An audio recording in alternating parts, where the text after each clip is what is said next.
Mukhang hindi feel ng kilalang female singer ang magtrabaho dahil ang dami-daming injuries sa kanya para sa out-of-town shows pero deadma siya. Hindi raw sinagot ng female singer ang mga nagtatanong sa kanya para sa mga out-of-town shows, lalo't malapit na ang eleksyon ngayong taon.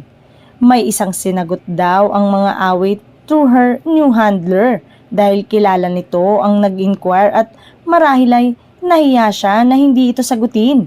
Ang kaso, presyong ayaw daw ang talent fee. Nawindang ang taong kakilala ng female singer at nagtanong kung bakit sobrang taas ng hinihingi nitong talent fee gayong hindi naman ganun dati nung una siyang kinuha. Sabi ni female singer, yun daw talaga ang rate niya. Dati raw ay binagsak ang presyo ng TF niya ng dating handler.